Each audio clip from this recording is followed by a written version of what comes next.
والصلاة والسلام على سيد المرسلين أما بعد فأعوذ بالله من الشيطان الرجيم بسم الله الرحمن الرحيم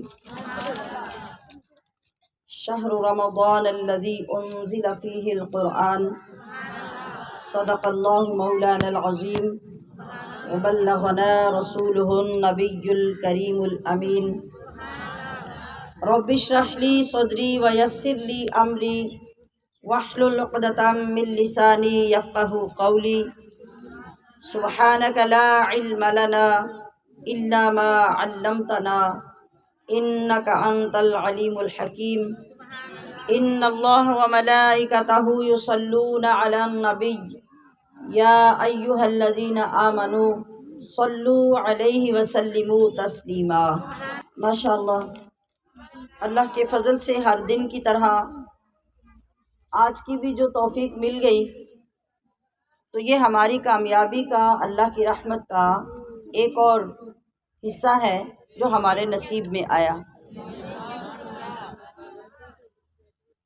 میں تھوڑی سی توجہ آج سبق سے قبل آپ کی ہر دن کی طرح آج جس بات کی طرف دلانا چاہتی ہوں وہ اسباق ہیں جو ہم نے 7 روزہ حضور رمضان کیسے گزارتے کورس میں پڑھے تھے۔ ان میں ایک بات میں نے بالخصوص آپ سے عرض کی تھی کہ رمضان المبارک میں دیگر روٹینز کے ساتھ ایک روٹین آپ نے یہ بنانی ہے کہ لوگوں کے لیے دعا کرنی ہے۔ آپ کو یاد ہے؟ تو درمیان میں کچھ چیزوں کو ریوائز کروانے کا یہ مطلب ہے کہ کچھ ہماری بہنیں اور بیٹیاں ان کورس میں شامل نہیں تھیں، وہ ڈائریکٹ ہماری محافل میں آ رہی ہیں رمضان المبارک میں، تو کسی نہ کسی طرح سے ان کو بھی یہ تحریک ملتی جائے کہ صرف روزہ رکھنا اور ایک روٹین پہ آنا اور جانا یہی مقصد نہیں، اس آنے جانے کے اندر بڑے مقصد ہیں، جن میں سب سے بڑا مقصد یہ ہے کہ ہر روز ہماری اصلاح ہو، ہماری پالش ہو اور ہر دن میں ہماری چمک پہلے سے زیادہ ہو جائے۔ آمین انشاءاللہ۔ وہ کیسے ہوگی؟ ہم جو کچھ سنیں اس پر عمل کی کوشش، اسے امپلیمنٹ کرنے کی بھرپور کوشش، اپنی ذات کے اوپر اپلائی کرنے کی بھرپور کوشش، اور عملی طور پر ان چیزوں کے لیے سیریس ہونا جن کو ہم روزانہ آقا دو عالم صلی اللہ علیہ وسلم کی نسبت سے سنتے ہیں۔ چونکہ ہم نے اب کے سال خاص طور پر اہتمام سے بنیاد رکھی ہے اپنے رمضان گزارنے کی، کس پر؟ حضور رمضان کیسے گزارتے ہیں، یہ ہماری بنیاد ہے۔ تو پھر ہم نے ہر روز سوچنا ہے نا، اپنی یادداشت کو تازہ کرنا ہے اور مختلف چیزیں ذہن میں لانی ہیں کہ فلاں وقت میں حضور کیسے کرتے، فلاں میں کیسے کرتے، فلاں میں تعلیم کیسے دیتے، فلاں میں دوسروں کے ساتھ سلوک کیسے کرتے۔ یہ ضروری ہے یا صرف محفل میں آ جانا کافی ہے؟ ضروری ہے۔ جو ضروری چیز ہوتی ہے اسے محبت سے بیان کرتے ہیں کہ واقعی ضروری ہے، اس کا ہمیں فائدہ ہونے والا ہے۔ جی، تو کچھ دعائیں بھی میں نے عرض کی تھیں آپ کے سامنے کہ رمضان میں آپ نے ایک تو اپنے لیے مختلف دعائیں کرنی ہیں، دوسروں کے لیے دعائیں کرنی ہیں، اور تیسرے ان الفاظ کے ساتھ دعائیں کرنی ہیں جو آقا دو عالم نور مجسم شفیع معظم رحمت دو عالم صلی اللہ علیہ وسلم اپنی زبان اقدس سے وحی یوحا کی زبان سے ادا کیا کرتے تھے، اور کتنی محبت کا اظہار کیا کرتے تھے رمضان المبارک سے کہ آپ کے لفظ لفظ سے رمضان کی قدر، عظمت اور محبت جھلکتی تھی۔ اگر میں پوچھوں کہ میں نے ایک دعا عرض کی تھی کہ رمضان میں نبی علیہ الصلوۃ والسلام اکثر پڑھتے تھے، تو کوئی مجھے بتا سکے گا کہ کورس میں نے کون سی دعا دہرائی تھی کہ اب آگے رمضان میں اس کو پڑھنا ہے؟ رجب میں تو آپ شروع کر دیتے تھے اللہم بارک لنا فی رجب و شعبان وبلغنا رمضان، یہ آپ نے سنی تھی نا دعا، اور پیچھے ہم پڑھتے بھی آئے ہیں۔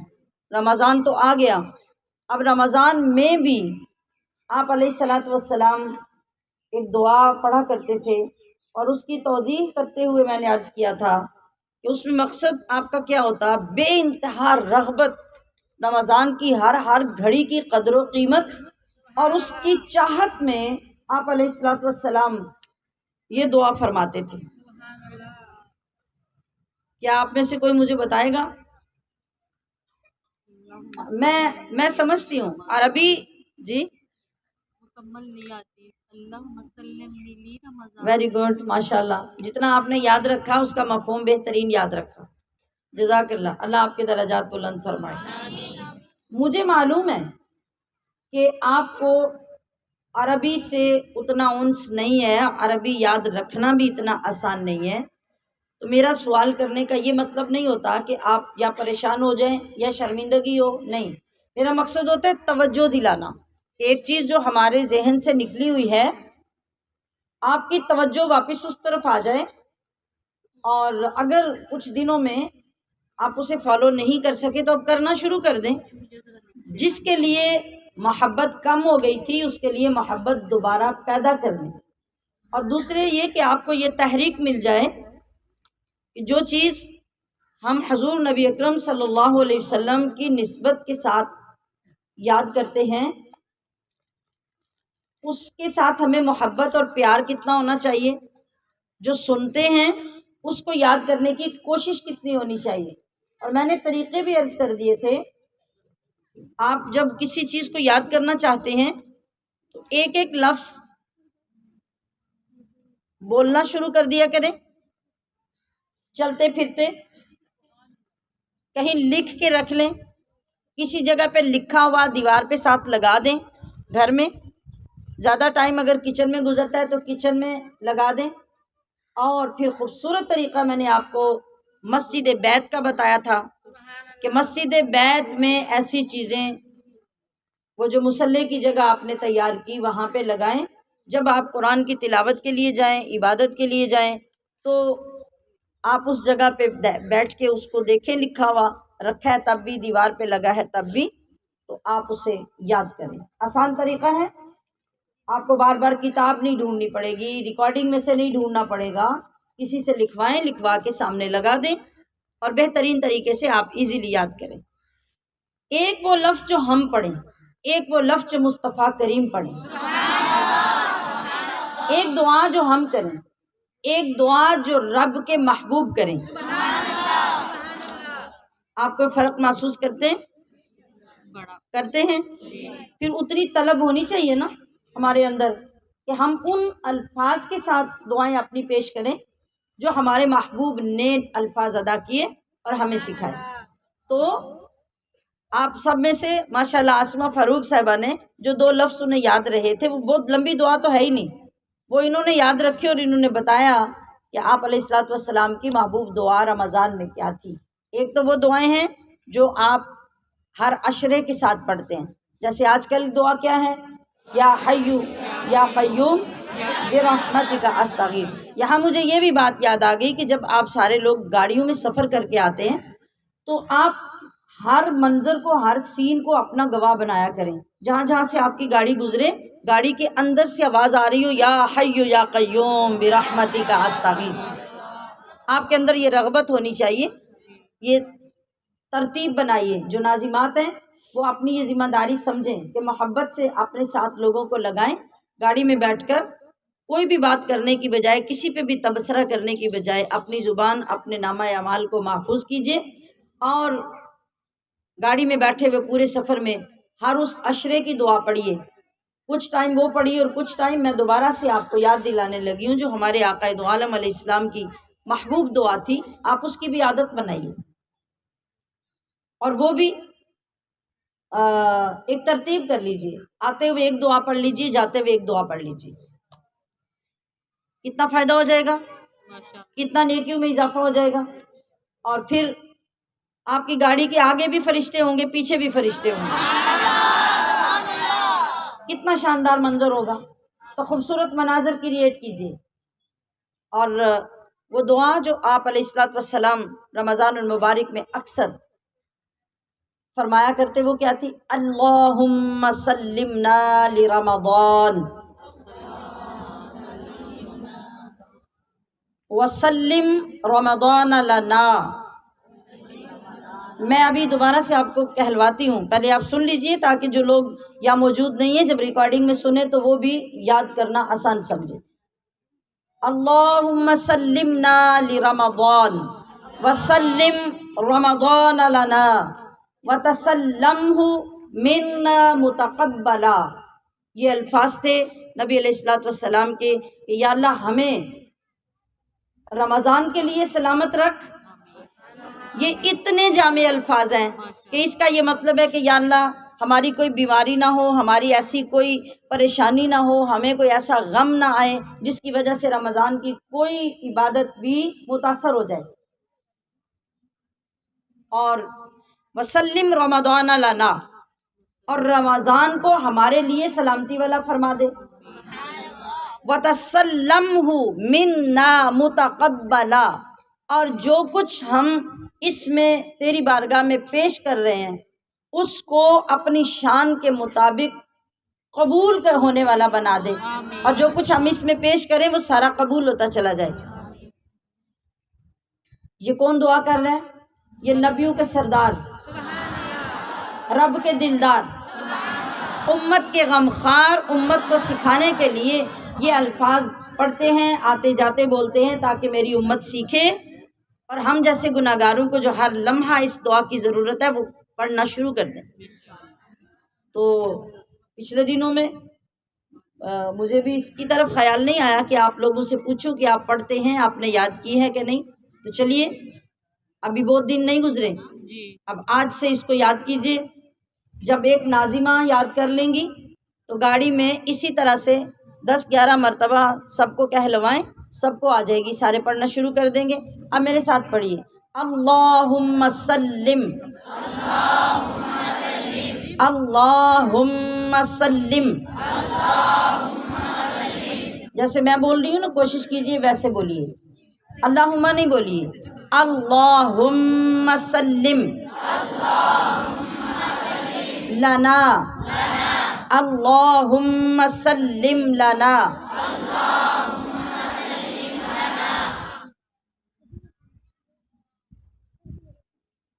لرمضان وسلم لنا رمضان وتسلمہ منا متقبلا.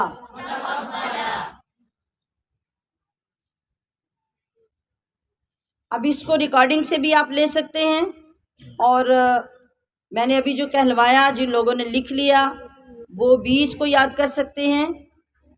اور اسے ذمہ داری سے آپ میں نے ابھی پہلا لفظ غالباً جو بولا ہے وہ ٹھیک نہیں بولا. اللہم سلم، اللہم سلمنا، اللہم سلمنا، اللہم سلمنا لرمضان لرمضان وسلم رمضان لنا وسلم رمضان لنا وتسلمہ منا وتسلمہ منا متقبلا یا رب العالمین. جی اب آپ کی ریکارڈنگ میں سے سیو بھی ہو گئی ہے، اور جن نے لکھی ہے انہوں نے بھی محفوظ کر لی ہے. اب دیکھتے ہیں کہ کون کتنے شوق سے کتنی جلدی یاد کرتا ہے. ناظمات اپنے پاس لکھ کے رکھیں، اور جب گاڑی میں آئیں تو ایک ایک لفظ اسی طرح سب کو کہلوائیں. بہت مشکل بھی کسی کو یاد کرنا ہوا تو 1-2 دن میں یاد ہو جائے گی انشاءاللہ. اور اس کے بعد دوسری ترغیب جو آپ کو دلائی تھی میں نے دعاؤں کی، اپنے لیے دعا کریں، اپنی استقامت کے لیے دعا کریں، اور دوسروں کے لیے دعا کریں۔ اس کے کورس میں نے 2 طریقے عرض کیے تھے۔ ایک تو یہ کہ اجتماعی دعا کریں، دوسرے یہ کہ آپ کسی خاص دن میں کچھ لوگوں کو خاص کر لیں۔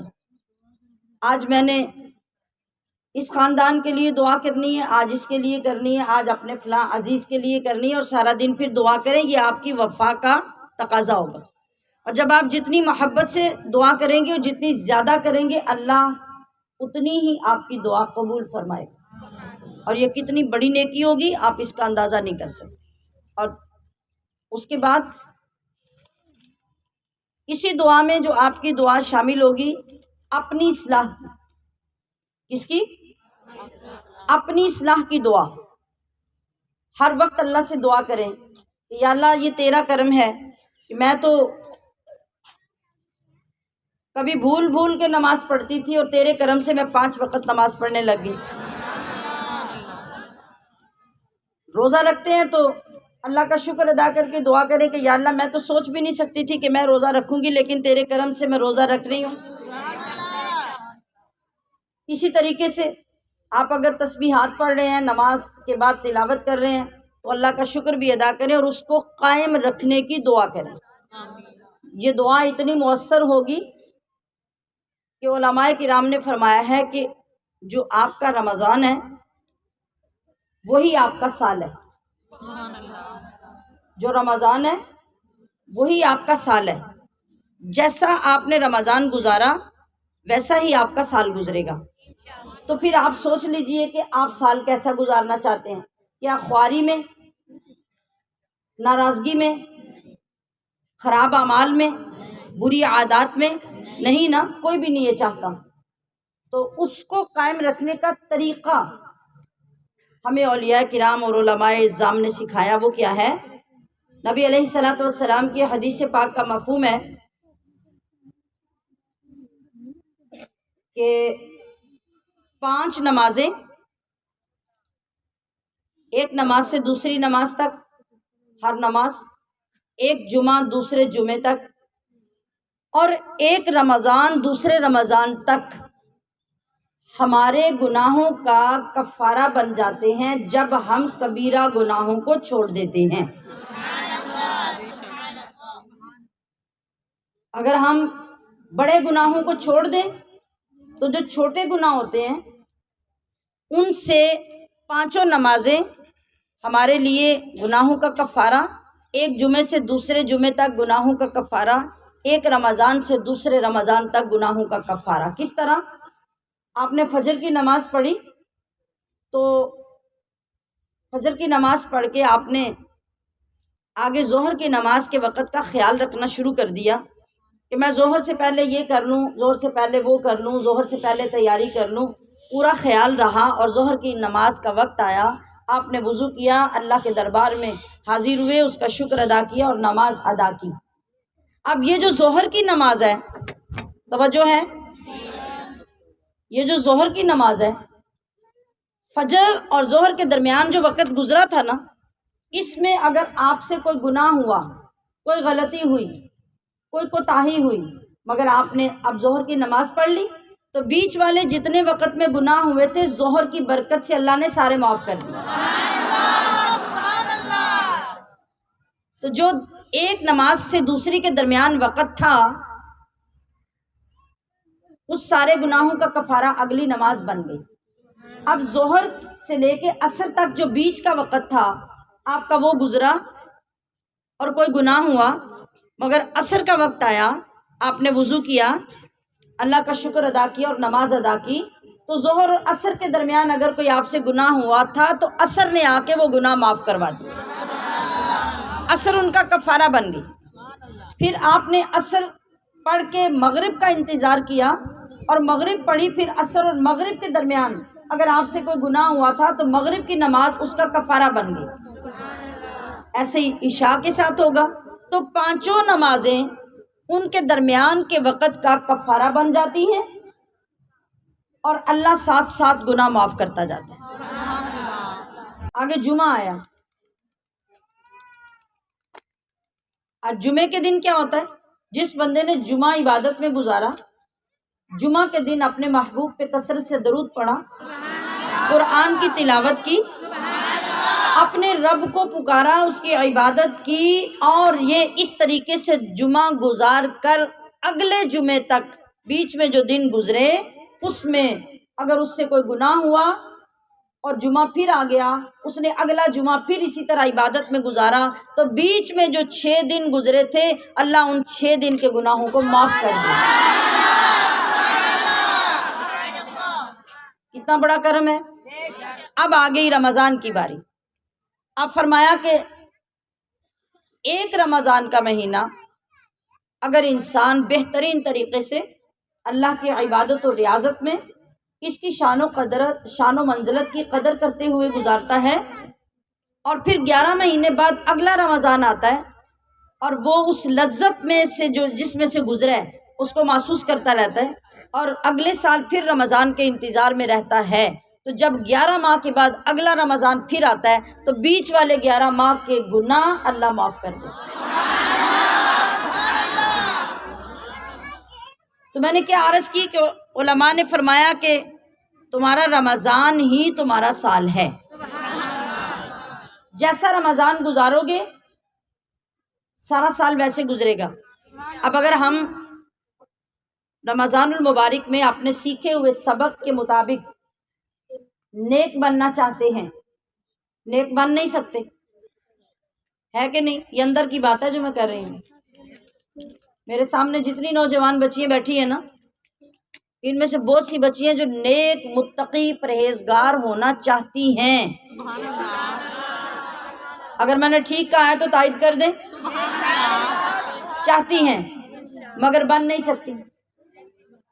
یہ بھی بات ٹھیک ہے، یہ پہلی والی بس ٹھیک ہے. چاہتی ہیں مگر ہاں بن نہیں سکتی. میں آپ کو وہ نسخہ دے رہی ہوں کہ بن کیسے سکتے ہیں. چاہیے؟ اگر آپ یہ چاہتے ہیں کہ میں سارا سال متقی رہوں تو کیا کریں؟ رمضان میں سارا مہینہ تقوی کے ساتھ گزار دیں. ہر چیز پہ چیک رکھیں. مثال کے طور پہ آپ اسکول جاتے ہیں، کالج جاتے ہیں، آپ کی نگاہوں پہ کنٹرول نہیں رہتا، آپ کے جذبات پہ کنٹرول نہیں رہتا، آپ موبائل کھولتے ہیں، آپ کے نفس پہ، آپ کی خواہشات پہ کنٹرول نہیں رہتا. ہزاروں موبائل میں سے چیزیں چھوڑ کر آپ ادھر جاتے ہیں جہاں خرابی ہے، جہاں نفس پرستی ہے، جہاں بے حیائی ہے، آپ ان کو دیکھنا پسند کرتے ہیں. تو آئیے سیکھیے، رمضان المبارک میں پہلا قدم یہ اٹھائیے کہ سارا مہینہ اپنی نظر کو قید کر دیجیے. یہ 1 ماہ کی پریکٹس ہے. آپ 1 ماہ میں اپنی نظر کو قید کر لیجئے اور ہر طریقے سے اس پہ چیک رکھیے. یہ رسے توڑا کے بھی برائی کی طرف جانا چاہے تو اس کو کھینچ لیں، اس پہ کنٹرول کر لیں. اور یہ وعدہ ہے، اللہ کی رحمت کا وعدہ ہے کہ جب ایک رمضان میں آپ نے نظروں پہ کنٹرول کر کے رمضان گزار لیا تو اللہ کی قسم 12 مہینے پورے اس نظر پہ رمضان کی برکت رہے گی. آپ کی نظر پہ آپ کا کنٹرول ہو جائے. نظر پاک ہو گئی. ایک قدم آپ کا تقوی کی طرف اٹھ گیا کہ نہیں؟ اٹھ گیا.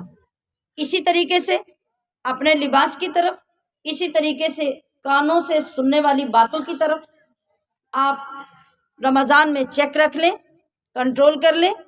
اور رمضان میں یوں سمجھیں، بلکہ ہے بھی یہی کہ یہ آپ کی ورک شاپ ہے. اس ورک شاپ میں آپ اپنے سکھانے والے کے بالکل پابند ہے، سر سے لے کے پیر تک. آپ اپنی مرضی نہیں کر سکتے کیونکہ آپ ورک شاپ پہ ہیں. تو بس اس پابندی کے ساتھ آپ رمضان گزاریں اور ان چیزوں پر دیانتداری سے چیک رکھیں. موبائل میں کیا ہے؟ کال سننے کے علاوہ اور ضروری رپلائی کرنے کے علاوہ بھول جائیں رمضان اس کے اندر کیا ہے. ہاں جو چیز ہمیں اس سے حاصل کرنی ہے وہ میں نے آغاز میں بھی عرض کیا تھا، وہ ہے یہ تعلیمات جو آپ سیکھ رہے ہیں جو لائیو ہمارے پروگرامز میں نہیں آ رہے وہ گھروں میں بیٹھ کے سن رہے ہیں، اور آپ جا کے اس میں سے کوئی چیز دوبارہ سے سن کے یاد کرنا چاہتے ہیں، اس کو نکال کے سنیں، اور پھر اپنے تک محدود نہیں رکھیں، ہر دن کا وعدہ کر لیں کہ زیادہ نہیں تو ایک نئے بندے تک تو میں نے اللہ کا یہ پیغام پہنچانا ہے، اور اس تک پہنچائیں، اس کو اپنے ساتھ کھڑا کریں، اس کو ساتھ لے کے نکلیں، تو رمضان کے آخر تک آپ کا باطن، آپ کا قلب جگمگاتا ہوا، چمکتا ہوا خود آپ کو جواب دے گا کہ میں نے کیا حاصل کیا ہے۔ اور صرف آپ بہت ٹائم لے کر سلجھنا چاہتے ہیں تو پھر ایک رمضان میں ایک چیز پکڑ لیں، صرف نظر کو پکڑ لیں، یہ سارا مہینہ نظر پہ ورک کریں، نظر کو قید کریں، اس کو پابند کریں، باہر نکلیں، کسی نوجوان کی طرف، کسی غیر محرم کی طرف نظر اٹھیے، فوراً استغفر اللہ کہہ کے نظر نیچی کر لیں۔ اب اگر دل کہتا ہے کہ پلٹ کے دیکھو تو نہیں، اسے ڈانٹ دو، میں یہ نہیں کر سکتی اس لیے کہ میں نے اپنے رب سے وعدہ کیا، ایک مہینہ بس، یہی جو باقی دن رہ گئے ہیں اس کلیے کے مطابق یہ نسخہ استعمال کر لیں۔ آپ یقین کیجئے کہ باقی سارا سال آپ کا نظر کی پاکیزگی میں گزر جائے گا۔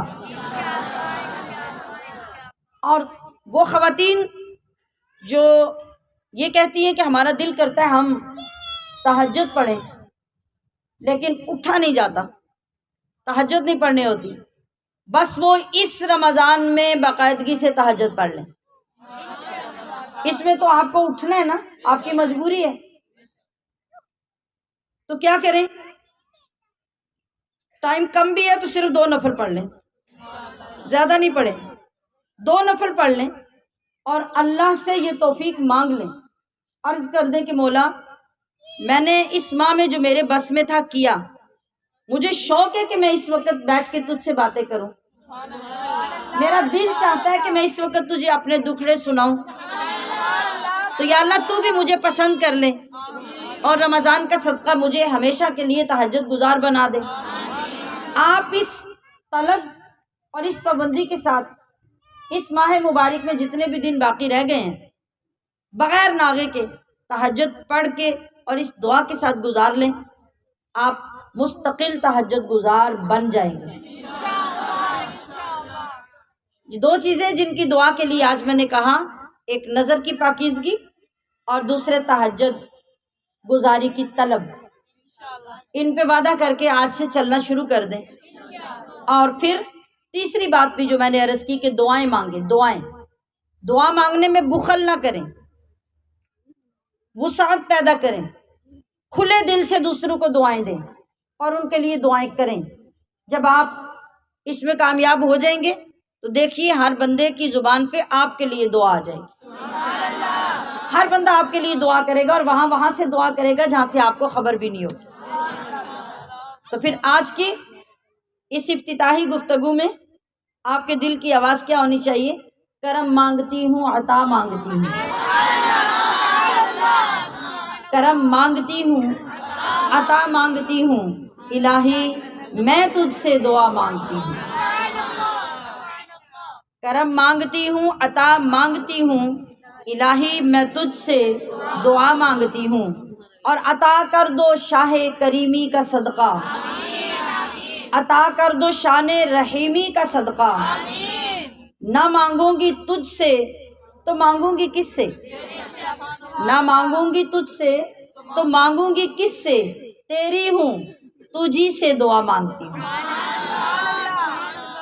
سپرد کر دیں اپنے آپ کو اپنے رب، اور پکار کر کہیں، رو کر کہیں، آہوزاری سے کہیں، یا اللہ نہ مانگوں گی تجھ سے تو مانگوں گی کس سے، تیری ہوں تجھی سے دعا مانگتی ہوں، الہی ہمیشہ تو مسرور رکھنا، بلاؤں سے ہم کو بہت دور رکھنا، پریشانیاں ہم کو گھیرے ہوئے ہیں، پریشانیاں ہم کو گھیرے ہوئے ہیں، میں ان میں تیرا آسرا مانگتی ہوں، الہی میں تجھ سے دعا مانگتی ہوں، کرم مانگتی ہوں، عطا مانگتی ہوں، اور ہوا ہے نہ مایوس تیرا سوالی، ہوا ہے نہ مایوس تیرا سوالی، نہیں تیرے در سے گیا کوئی خالی، غریبوں پہ تو رحم کر یا الہی، میں صدقہ حبیب الورا مانگتی ہوں، میں صدقہ حبیب الورا مانگتی ہوں۔ اور ہمیشہ پورا رمضان خاص طور پہ سب کے لیے دعا مانگے، کیا جو مفلس ہیں ان کو تو دولت عطا کر، اے اللہ جو مفلس ہیں ان کو تو دولت عطا کر، جو بیمار ہیں ان کو صحت عطا کر، مریضوں کی خاطر شفا مانگتی ہوں، الہی میں تجھ سے دعا مانگتی ہوں۔ اور الہی تجھے واسطہ پنجتن کا، الہی تجھے واسطہ پنجتن کا، ہو شاداب غنچہ دلوں کے چمن کا، ہمارے دلوں میں اپنی محبت کا نور ڈال دے، سرور ڈال دے، کیف ڈال دے۔ الہی تجھے واسطہ پنجتن کا، ہو شاداب غنچہ دلوں کے چمن کا، یہ دامن ہمارے مرادوں سے بھر دے، یہ دامن ہمارے مرادوں سے بھر دے، کرم کی نظر ایک خدا مانگتی ہوں، کرم مانگتی ہوں، عطا مانگتی ہوں، الہی میں تجھ سے۔ اللہم سلمنا لرمضان، آگے وسلم رمضان لنا، وسلم رمضان لنا وتسلمه منا متقبلا یا رب العالمین۔ ہم نغمہ قرآنی دنیا کو سنا دیں گے، ہر فرد کو ہم اس کا دیوانہ بنا دیں گے۔ پہلے خود دیوانگی ظاہر کریں نا، ہم نغمہ قرآنی دنیا کو سنا دیں گے، ہر فرد کو ہم اس کا دیوانہ بنا دیں گے۔ اعوذ باللہ من الشیطان الرجیم، بسم اللہ الرحمن الرحیم، یا ایہا الرسول بلغ ما انزل الیک من ربک وَإِن لَّمْ تَفْعَلْ فَمَا بَلَّغْتَ رِسَالَتَهُ وَاللَّهُ يَعْصِمُكَ مِنَ النَّاسِ إِنَّ اللَّهَ لَا يَهْدِي الْقَوْمَ الْكَافِرِينَ قُلْ يَا أَهْلَ الْكِتَابِ لَسْتُمْ عَلَىٰ شَيْءٍ حَتَّىٰ تُقِيمُوا التَّوْرَاةَ وَالْإِنجِيلَ وَمَا أُنزِلَ إِلَيْكُم مِّن رَّبِّكُمْ وَلَيَزِيدَنَّ كَثِيرًا مِّنْهُم مَّا أُنزِلَ إِلَيْكَ مِن رَّبِّكَ طُغْيَانًا وَكُفْرًا فَلَا تَأْسَ عَلَى الْقَوْمِ الْكَافِرِينَ إِنَّ الَّذِينَ آمَنُوا وَالَّذِينَ هَادُوا وَالصَّابِئُونَ وَالنَّصَارَىٰ من آمن بالله واليوم الآخر وعمل صالحا فلا خوف عليهم ولا هم يحزنون لقد أخذنا ميثاق بني إسرائيل وأرسلنا إليهم رسلا كلما جاءهم رسول بما لا تهوى أنفسهم فريقا كذبوا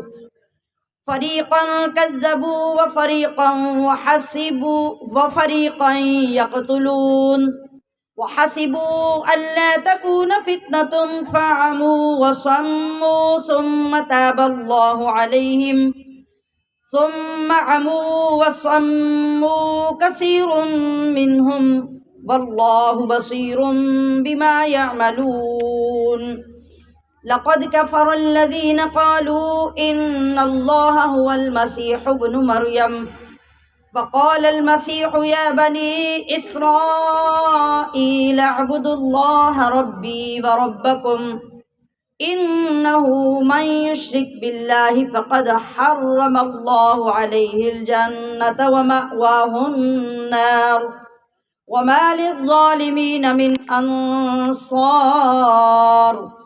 لقد كفر الذين قالوا إن الله ثالث ثلاثة وما من إله إلا إله واحد وإن لم ينتهوا عما يقولون ليمسن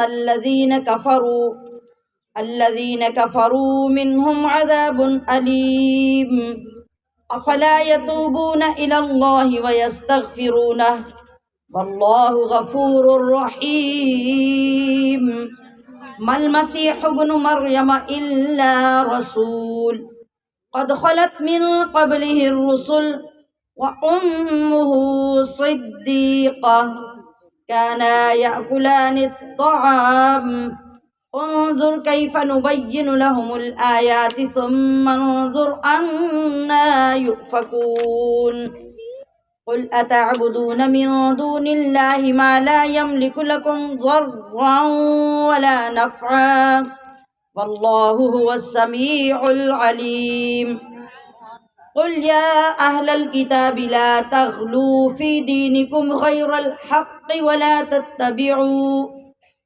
ولا تتبعوا أهواء قوم قد ضلوا من قبل وأضلوا كثيرا وضلوا عن سواء السبيل لعن الذين كفروا من بني إسرائيل على لسان داود وعيسى بن مريم ذلك بما عصوا وكانوا يعتدون كانوا لا يتناهون عن منكر فعلوه لبئس ما كانوا يفعلون ترى كثيرا منهم يتولون الذين كفروا لبئس ما قدمت لهم أنفسهم أن سخط الله عليهم وفي العذاب هم خالدون ولو كانوا يؤمنون بالله والنبي وما أنزل إليه ما اتخذوهم أولياء ولكن كثيرا منهم فاسقون لتجدن أشد الناس عداوة للذين آمنوا اليهود والذين أشركوا ولتجدن أقربهم مودة للذين آمنوا الذين قالوا إنا نصارى ذلك بأن منهم قسيسين ورهبانا وأنهم لا يستكبرون صدق اللہ مولانا العظیم۔ الحمدللہ آپ کا آج پارہ مکمل ہو گیا۔ یہ گزشتہ کل مکمل ہونا چاہیے تھا، لیکن ہم چھٹے دن میں اس لیے مکمل کر رہے ہیں کہ ہمارا اگلا پارہ آج پہنچے گا، تو اس لیے کہ کسی دن میں ناغہ نہ ہو جائے ہم نے اس ترتیب کو جاری رکھا۔ ترجمہ ملاحظہ فرمائیے۔ یا ایھا الرسول، ہم نے یا ایو کے ساتھ کتنے لفظ ابھی تک پڑھے؟ یا ایھا الذین آمنو، یا ایھا الناس، یا ایھا النبی۔ آج آپ نے پڑھا یا ایھا الرسول۔ یا ایھا کا مطلب جو ہوتا ہے وہ ہوتا ہے اے یا یعنی یہ پکارنے کے لیے، جیسے ہم اردو میں او یا اے کہہ کے بلاتے ہیں یا اوئے کہہ کے بلاتے ہیں، بچوں کو بھی کہہ دیتے ہیں، اپنا وہ ایک انداز اور لہجہ ہوتا ہے۔ تو عربی میں یا پھر یا ایھا یہ لفظ استعمال ہوتا ہے۔ الرسول، یہاں اللہ اپنے رسول کو پکار رہا ہے، ندا فرما رہا ہے اور ارشاد ہو رہا ہے یا ایھا الرسول، اے رسول، بلغ پہنچا دیجئے، ما انزل الیک جو اتارا گیا آپ کی طرف، من ربک آپ کے رب کی طرف سے۔ وہ کیا چیز ہے؟ قرآن، وحی جو اللہ نے بھیجی۔ اللہ تاکید فرما رہا ہے کہ اے حبیب، یہ اب آپ کی ذمہ داری ہے کہ جو میں نے آپ کی طرف نازل کیا اسے سب تک پہنچا دیجیے۔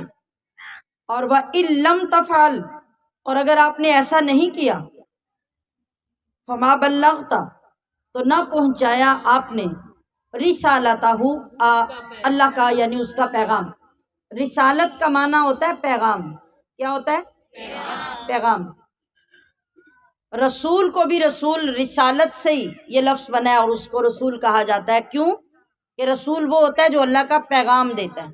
تو رسالت کا مطلب ہوتا ہے پیغام اور رسول کا مطلب ہوتا ہے پیغام پہنچانے والا۔ تو اللہ کیا فرما رہا ہے کہ آپ کے لیے یہ حکم ہے کہ آپ میری وحی، میرا قرآن، میرا کلام ساری دنیا تک پہنچائیں۔ اگر آپ نے ایسا نہیں کیا تو پھر آپ نے اللہ کا پیغام پہنچایا ہی نہیں۔ اور سنیے، واللہ اور اللہ یعصمک کا محفوظ رکھے گا یعنی بچا کے رکھے گا، کس سے؟ من الناس لوگوں سے۔ لوگوں سے مراد ہے لوگوں کے شر سے، یعنی جو لوگ آپ کو پریشان کرنا چاہیں گے، نقصان پہنچانا چاہیں گے، حملہ کرنا چاہیں گے، خدا نخواستہ معاذ اللہ قتل کرنے کا ارادہ رکھیں گے، تو یہ رب کا وعدہ ہے۔ آپ جہاں جن حالات میں ہوں گے اللہ خود آپ کو بچائے گا۔ کیا مقام ہے، کیا شان ہے۔ اور پھر دیکھیے اللہ نے اپنا وعدہ کس شان سے پورا کیا۔ جی آپ نے کبھی سنا کہ اللہ پاک نے اپنے محبوب کو کس کس جگہ سے محفوظ رکھا؟ اور ہجرت کی رات میں جب مکہ المکرمہ میں آپ اپنے گھر میں رات کو آرام کے لیے تشریف لے گئے تو سارے کافروں نے آ کے چاروں طرف سے آپ کا گھر گھیر لیا کہ جو ہی باہر نکلیں گے آپ کو قتل کر دیا جائے گا۔ پھر کس شان سے، کس عظمت سے اور کس پروٹوکول سے رب نے اپنے محبوب کو بچایا۔ آپ میں سے کس کس کے علم میں ہے کہ اللہ نے کیسے بچایا؟ کوئی جانتا ہے تو بتائیے، ورنہ میں اسے تفصیل سے بیان کروں۔ کتنے لوگ جانتے ہیں؟ تھوڑے سے لوگ۔ چلیے سنیے، نبی کریم صلی اللہ علیہ وسلم اپنے گھر میں اندر تشریف فرمائے۔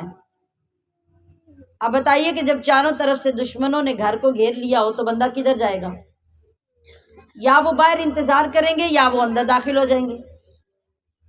حضرت علی رضی اللہ تعالی عنہ آپ کے پاس ہیں بس، اور خود حضور آپ اپنے گھر میں ہیں، چاروں طرف گھیرا ہوا ہے دشمنوں نے۔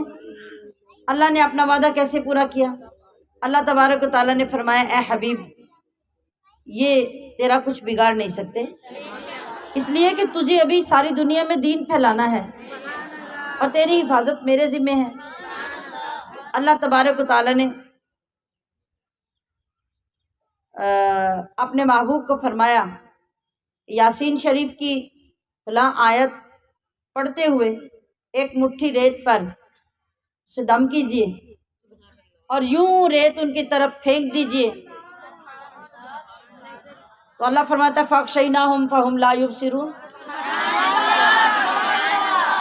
ہم نے ان کا یہ حال کر دیا کہ وہ مٹھی ریت پھینک کر میرا محبوب ان دشمنوں کے بیچ سے گزر کے چلا گیا، کسی کو نظر تک نہیں آیا۔ وہ ساری رات پاگلوں کی طرح بیٹھ کے انتظار کرتے رہے کہ اب صبح ہوئے گی تو صبح تو باہر نکلیں گے۔ جب انتظار کر کے اندر سے کوئی نہیں آیا، اندر گھس گئے، جا کے دیکھا کہ مصطفیٰ کے بستر پہ تو علی لیٹے ہوئے ہیں۔ تو حضور کدھر گئے؟ حضور کدھر گئے؟ ہم تو ان کے لیے بیٹھے تھے، وہ کدھر گئے؟ جب اللہ کی مدد آتی ہے نا پھر یوں آتی ہے، اور اللہ آج بھی اپنے بندوں کی اس طرح مدد فرماتا ہے۔ اگر کمی ہوتی ہے تو ہمارے اپنے یقین میں ہوتی ہے۔ تو پھر آپ علیہ الصلوۃ والسلام وہاں سے نکلے، حضرت ابوبکر صدیق کے گھر گئے، ان کو ساتھ لیا، غار ثور پہ گئے، 3 راتیں وہاں گزاری۔ پھر ایک وقت آ گیا، پھر دشمنوں نے پیچھا کیا، اور یوں یہ غار کے اندر یہاں آقا دو عالم حضرت ابوبکر صدیق کے ساتھ بیٹھے ہیں، اور یہاں کھڑے ہو کے تو سارے کفار فیصلے کر رہے ہیں، بھئی یہ تو بڑی پرانی غار ہے، یہ تو آگے مکڑی نے جالا تنا ہوا ہے، یہ کبوتری نے انڈے دیے ہوئے ہیں، تم لوگ پاگل ہو، یہاں کوئی بندہ کیسے جا سکتا ہے؟ اور یوں دروازے کے آگے کھڑے ہو کے ساری باتیں کر کے وہاں سے واپس آ گئے۔ اللہ نے اپنا وعدہ پورا کیا، واللہ یعصمک واللہ یعصمک من الناس، کہ حبیب ہر موقع پہ تجھے لوگوں سے بچاؤں گا۔ قرآن پڑھیں سیکھیں تو مزہ تو آئے نا، پھر پتہ چلے نا قرآن کے اندر ہم کیا پڑھ رہے ہیں۔ تو یہ کتنا اللہ نے احسان کیا، اللہ نے توفیق دی کہ ایک ایک لفظ کا ترجمہ آپ کے سامنے پیش کرنے کے قابل ہو گئے، اور آپ کے ہاتھوں میں ایک ایک لفظ کا ترجمہ آ گیا۔ اب جب آپ نے تھوڑا بہت بھی سن رکھا ہوگا تو جب بھی آپ تلاوت کریں گے آپ کو وہ لطف آئے گا جو زندگی میں کبھی نہیں آیا تھا۔ تو ان اللہ لا یہدی القوم الکافرین، بے شک اللہ نہیں ہدایت دیتا قوم کافر کو، جو کفر سے باز ہی نہیں آتا۔ اللہ اسے کیوں ہدایت دے گا؟ وہ ہدایت کی طرف تو بلا رہا ہے، اور ہدایت یہی ہے کہ کفر چھوڑ دو، اسلام کی طرف آ جاؤ۔ جب کوئی نہیں آتا تو پھر اس کے لیے ہدایت کا راستہ بھی بند ہو جاتا ہے۔ اور قل، اے محبوب آپ فرما دیجئے، یا اہل الکتاب، اے اہل کتاب۔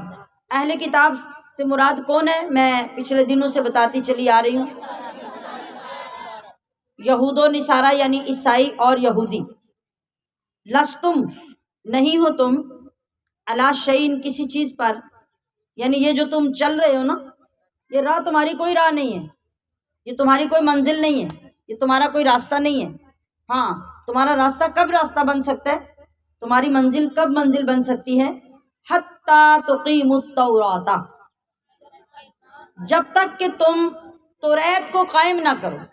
قائم کرنے کا مطلب، یہودی جو بے ایمانیاں کرتے تھے، عیسائی بھی کرتے تھے، خیانتیں کرتے تھے، کہ امیروں سے پیسے اور رشوتیں لے کر توریت اور انجیل کے اندر سے احکام اٹھا کر نکال دیتے اور ان کی مرضی کے احکام کتابوں کے اندر ڈال دیتے۔ بات سمجھ میں آئی؟ وہاں سے اپنی مرضی سے احکام بدل دیتے۔ آپ سوچ رہے ہوں گے کہ چلو وہ اپنے پاس سے بدلیں گے تو لوگوں کے گھر میں بھی تو کتابیں ہوں گی۔ آج جیسے اگر کوئی مسجد کا امام اپنے قرآن میں سے کاغذ نکال دے تو ہمارے گھروں میں بھی تو قرآن شریف ہیں، ہم کہیں گے نا بھی تم نے غلط کیا۔ تو یہی مسئلہ تھا کہ یہود و نصارہ کے ہاں ان کی کتابوں کا یہ عالم نہیں تھا۔ یہ آپ اپنے مقدر پہ رشک کریں کہ آپ کے گھر میں ایک ایک نہیں 10 قرآن ہیں۔ وہاں ایسا سین نہیں تھا، وہاں وہ صرف جو بڑے بڑے ان کے عالم، ان کے درویش، ان کے مشائخ، ان کے پادری ہوتے تھے نا، صرف ان کی کتاب ان کے پاس ہوتی تھی، اور وہ آ کے مجمع میں اپنی کتاب میں سے لوگوں کو جو حکم دینا وہ سنا کے چلے جاتے۔ کتاب ان کے پاس ہوتی، عوام کے پاس کتابیں نہیں ہوتی تھی۔ تو کیا خیال ہے، اب مشکل تھا بدلنا؟ اب تو کوئی مشکل ہی نہیں، اپنے گھر میں کتاب ہے، اپنے انڈر، اپنے اختیار میں ہے، جو مرضی رکھ لو، جو مرضی نکال لو، جا کے لوگوں کو سنا دو۔ لوگوں کو کیا پتہ اللہ نے کیسا انتظام کیا اپنے محبوب کی کتاب کا۔ فرمایا انا نحن نزلنا الذکر وانا لہ لحافظون۔ اس کتاب کی شان ایسی ہے کہ جیسے ہم ہر شر سے اپنے محبوب کو بچاتے رہے، ایسے ہر شر سے محبوب کی کتاب کو بھی بچاتے رہے، ہم خود اس کی حفاظت کریں گے۔ تو اے اہل کتاب، تم صحیح راستے پہ تب ہو سکتے ہو جب تم توریت کو قائم کرو، اور اے عیسائیوں، تم صحیح راستے پہ تب ہو سکتے ہو جب تم انجیل کو قائم کرو۔ وما انزل الیکم، اور جو کچھ تمہاری طرف اتارا گیا، من ربکم، تمہارے رب کی طرف سے، اس کو بھی قائم کرو، یعنی قرآن کو بھی درست مانو اور اپنی کتابوں کو بھی، تب تم صحیح راستے پہ چلنے والے کہلا سکتے ہو۔ اور وَلَيَزِيدَنَّ، ضرور بڑھا دے گا، کثیراً، اکثر کو، منہم، ان میں سے، ما انزل الیک، جو اتارا گیا آپ کی طرف، من ربک، آپ کے رب کی طرف سے، طغیانم و کفرا، سرکشی اور کفر میں، یعنی یہ جو لوگ توریت انجیل کو بھی ماننے والے نہیں اور کفر اور شرک کرنے والے ہیں، اس کلام میں جو اللہ نے تمہاری طرف اتارا یعنی قرآن، تو اس کے انکار کی وجہ سے اللہ ان لوگوں کو سرکشی اور کفر میں اور زیادہ کر دے گا، یہ اس کی نحوست انہیں اور برائی کی طرف لے جائے گی، اچھائی کے راستے بند ہو جائیں گے۔ فلا تأسا، تو پس آپ نہ غم کھاؤ، علی القوم الکافرین، کافر قوم پر۔ غم نہ کھاؤ کا کیا مطلب ہے؟ نبی کریم رحیم تھے نا، رؤوف الرحیم تھے، آپ کا دل تڑپتا تھا کہ میرے سامنے آنے والا کوئی بندہ بھی کافر نہ رہ جائے، یا اللہ کسی کو بھی دوزخ کے لیے نہ چھوڑنا، ہر ایک کو ایمان دے دے، ہر ایک کو اپنی محبت دے دے، ہر ایک کو دین میں آنے کی توفیق دے دے۔ آپ کا دل تڑپتا اور آپ اس وقت غمزدہ ہوتے جب کوئی کافر انکار کر دیتا، جب کوئی مشرک اسلام لانے کے لیے تیار نہیں ہوتا تو میرے آقا آہوزاری کرتے، آپ غمزدہ ہوتے، آپ دل کو تکلیف ہوتی، تو میرا رب محبت سے اپنے محبوب کو تسلی دے رہا ہے کہ اے میرے مہربان محبوب تو پریشان مت ہو، تو غم نہ کر، ان کے کرتوت ہی ایسے ہیں کہ ان کے لیے ہدایت کا راستہ بند ہو گیا ہے۔ آپ کا کام تھا پہنچا دینا، آپ نے میرا پیغام پہنچا دیا، اب اگر کوئی ایمان نہیں لاتا تو آپ پریشان مت ہوں۔ یہ اللہ اپنے محبوب کی دلجوئی فرما رہا ہے۔ ان الذین آمنوا، ان الذین آمنوا، بے شک وہ جو ایمان لائے، والذین ہادو، اور وہ جو یہودی ہوئے۔ اب یہ سب کا الگ الگ ذکر ہو رہا ہے اور ان کی کیٹیگریز کے ساتھ ان کو پکارا جا رہا ہے، وضاحت کی جا رہی ہے۔ جو ایمان لائے، جو یہودی ہوئے، سابی، سابی وہ لوگ ہوتے ہیں جو ستاروں کو خدا مانتے ہیں، ستاروں کی پوجا کرتے ہیں، ان کو سابی کہا گیا۔ اور سابی و نصارہ، اور نصارہ یعنی عیسائی۔ اللہ فرما رہا ہے کہ ان سب میں سے من آمن باللہ، جو کوئی بھی اللہ پر ایمان لایا، والیوم الاخر، اور آخرت پر ایمان لایا، وعمل صالحا، اور اس نے اچھا عمل کیا یعنی صالح عمل کیا، تو آپ نے وسعت پہ غور کرنا ہے، آیت کی وسعت پہ کہ اللہ کتنا کریم ہے، اللہ کی بخشش کتنی کریم ہے۔ وہ فرما رہا ہے کہ میں یہ نہیں دیکھوں گا کہ پیچھے سے آنے والا یہودی ہے، پیچھے سے آنے والا ستارہ پرست ہے، پیچھے سے آنے والا عیسائی ہے، نہیں، تم جو بھی تھے نا، من آمن باللہ والیوم الاخر، میں اب دیکھوں گا کہ تم وہ سارا کچھ پیچھے چھوڑ کے اللہ اور آخرت پر ایمان لے آئے ہو اور تم نے اچھے کام کرنے شروع کر دیے ہیں، تو پھر تم سب کا سٹیٹس کیا ہے؟ فلا خوف علیہم، ایسے لوگوں پہ کوئی خوف نہیں ہوگا، ولا ہم یحزنون، اور نہ وہ غمگین ہوں گے، میں انہیں اپنے ولیوں میں شامل کر لوں گا، اطمینان قلب عطا کر دوں گا، بخشش عطا کر دوں گا۔ تو پتہ کیا چلا کہ جتنے بھی بھٹک گئے ہو، جتنے بھی گمراہ ہو گئے ہو، جتنے بھی برائی کی طرف چلے گئے ہو، واپس پلٹ آؤ، رب کی رحمت تمہیں اپنے سینے سے لگا لے گی۔ لقد اخذنا میثاق، البتہ بے شک ہم نے پکا پختہ عہد لیا، کس سے بولیے؟ اب اتنی تو سمجھ آ جانی چاہیے نا، ماشاءاللہ آگے لکھا ہوا دیکھ کے بولیں، بنی اسرائیل سے۔ وَأَرْسَلْنَا، اور ہم نے بھیجے، الیہم رسولا، رسول ہوتا ہے ایک رسول، اور اگر رسول ہو تو اس کا مطلب ہے بہت سارے رسول۔ تو بنی اسرائیل کی طرف تو بے شمار رسول آئے نا، ایک قوم کی طرف، دوسری کی طرف، تیسری کی طرف، چوتھی کی طرف۔ آپ کو یہ بھی معلوم ہونا چاہیے کہ آقا دو عالم صلی اللہ علیہ وسلم کی تشریف آوری سے پہلے جو پیچھے زمانے گزرے ہیں نا، وہاں حضور علیہ السلام کی طرح ایک وقت میں ایک نبی دنیا میں نہیں ہوتا تھا۔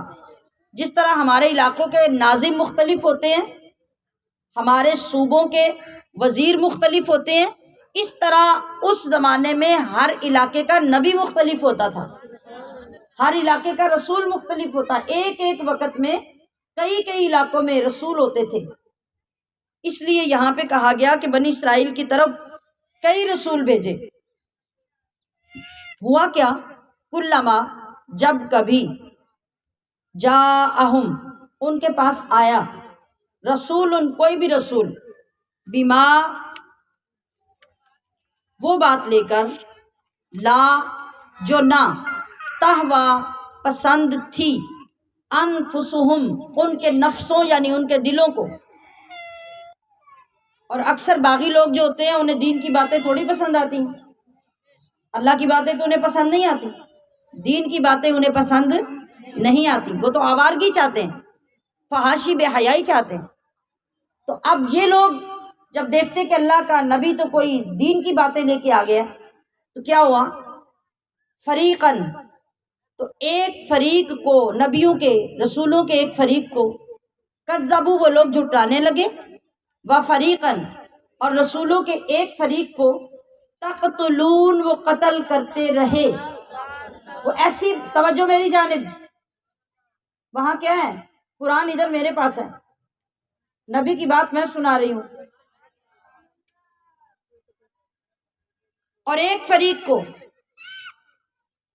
یقتلون، وہ قتل کرتے رہے. سنیے میں کیا لفظ بول رہی ہوں.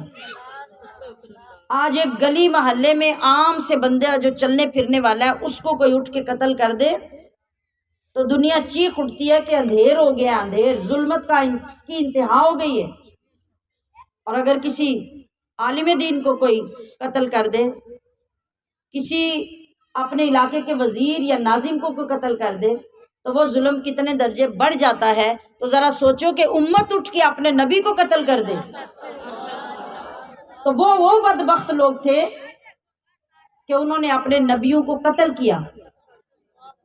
وہ ان کو جھٹلاتے، ان کا صاف انکار کر دیتے کہ ہم نہیں مانتے اللہ کیا ہے، ہم نہیں مانتے تمہارا دین کیا ہے، ہم نہیں مانتے تم رسول کہاں سے آئے ہو.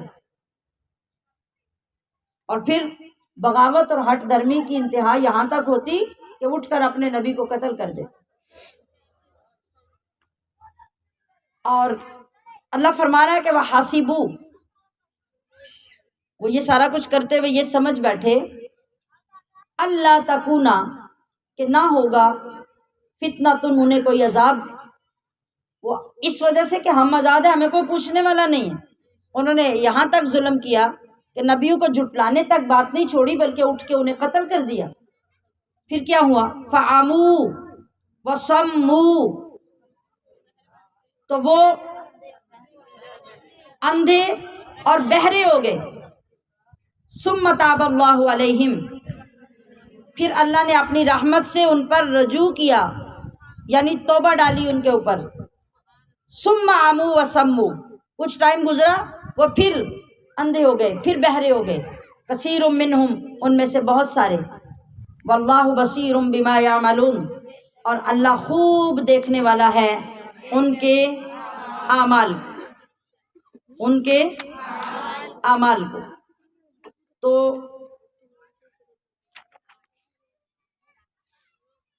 یہاں پہ کن نبیوں کی بات ہوئی ہے اور ان کے کس جرم کی بات ہوئی ہے؟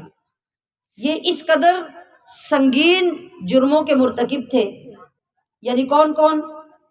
یہودو، بولیے یہودو، عیسائی اور یہودی. عیسائی اور، یہ عام لفظ ہے جو آپ یاد رکھ سکتے ہیں، عیسائی اور یہودی. انہوں نے کیا کیا؟ انہوں نے پہلے تو نبیوں کو جھٹلایا، اور خاص طور پہ جو یہودی تھے انہوں نے نبیوں کو شہید بھی کیا. تو اتنے شدید اور اندھے ظلموں پر بھی ان کا یہ گمان تھا کہ ہمیں کوئی عذاب نہیں ہونے والا، ہمیں کوئی پوچھنے والا نہیں ہے. تو یہ بہرے اور اندھے ہو گئے. بہرے اور اندھے ہونے کا یہ نہیں مطلب کہ ان کے کان بند ہو گئے اور آنکھیں بند ہو گئی. مطلب یہ ہے کہ وہ حق سننے سے بہرے ہو گئے، اور حق دیکھنے سے سامنے نبی نظر آ کر بھی وہ پہچاننے کے لائق نہ رہے کہ یہ کتنی بڑی ذات ہے، کتنی بڑی شخصیت ہے، اور اللہ کی کتنی بڑی نشانی ہے. تو ہمیں اس کے ساتھ کیا سلوک کرنا چاہیے؟ جیسے کہتے ہیں نا کہ فلاں بندہ عقل کا اندھا ہو گیا، وہ عقل کے اندھے ہو گئے. یہاں اندھے ہونے سے یہ مراد ہے. اور اتنا کچھ کرنے کے باوجود یہ سمجھتے تھے کہ ہم سیو ہیں، ہم محفوظ ہیں، ہمیں کوئی پوچھنے والا نہیں. پھر جب موسیٰ علیہ السلام کے بعد انہوں نے توبہ کی تو اللہ تعالیٰ نے پھر بھی ان کی توبہ قبول کر لی. کتنا کریم ہے رب، کتنا رحیم ہے رب، کہ اتنے بڑے ظلم بھی اللہ نے معاف کر دیے اور ان کی توبہ قبول کی. لیکن تھوڑا عرصہ گزرا وہ پھر اپنے پہلے راستے پہ نکل پڑے. انہوں نے پھر وہی کچھ کرنا شروع کر دیا۔ 2 بار قرآن کریم میں آیا کہ وَعَمُوا وَسَمُّوا وَعَمُوا وَسَمُّوا، جو بھی آپ نے پڑھا ہے۔ اس کی وجہ کیا ہے؟ ایک وجہ اس کی یہ ہے کہ حضرت زکریا، حضرت یحییٰ اور حضرت عیسیٰ کے زمانے میں عقل کے اعتبار سے یہ لوگ اندھے اور بہرے ہو گئے۔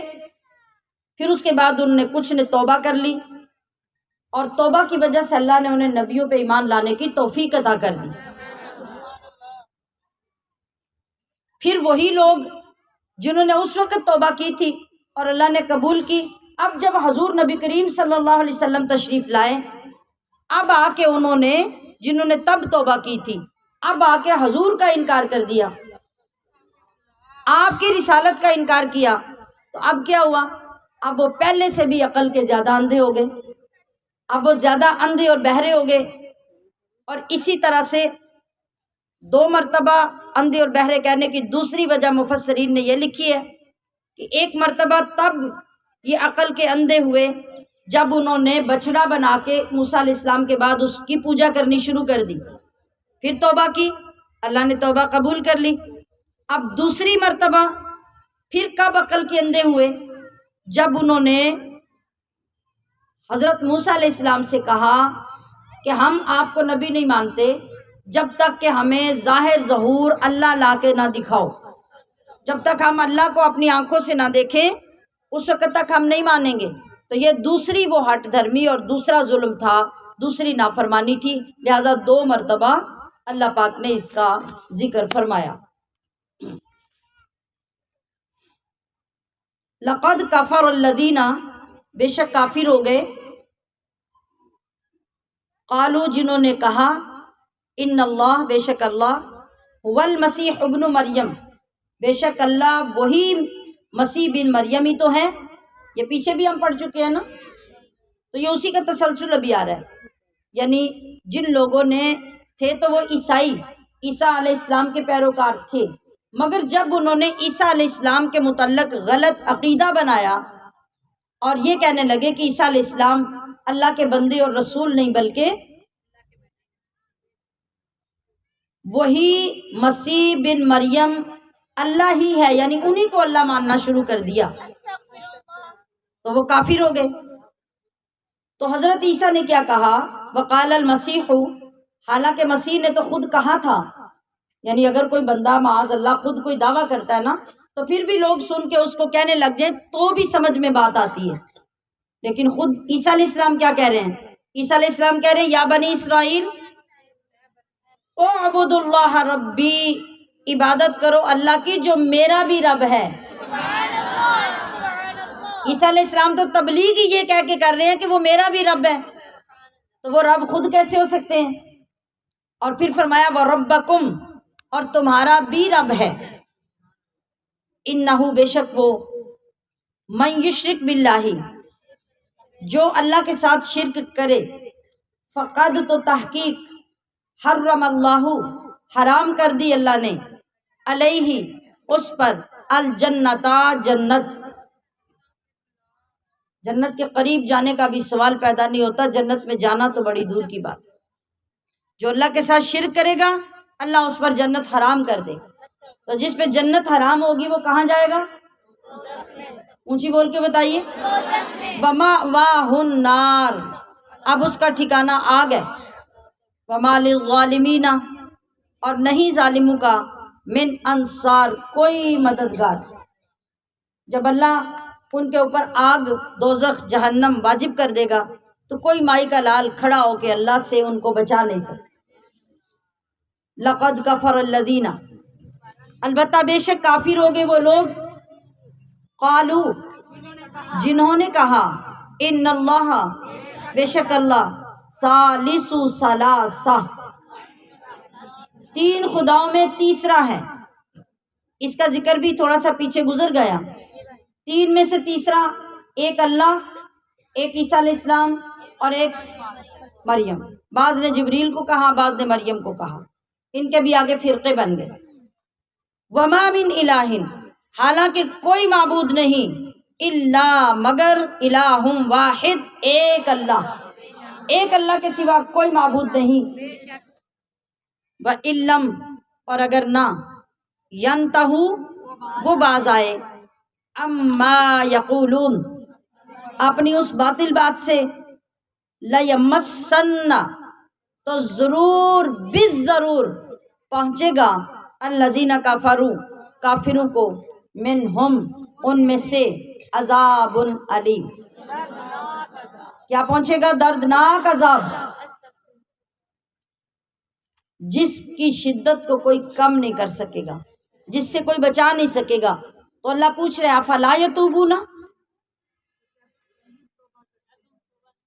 تو کیا تم توبہ نہیں کرتے الی اللہ اللہ کی طرف، ویستغفرون اور کیا اس کی بخشش طلب نہیں کرتے اس سے، واللہ غفور الرحیم اور اللہ بخشنے والا مہربان ہے۔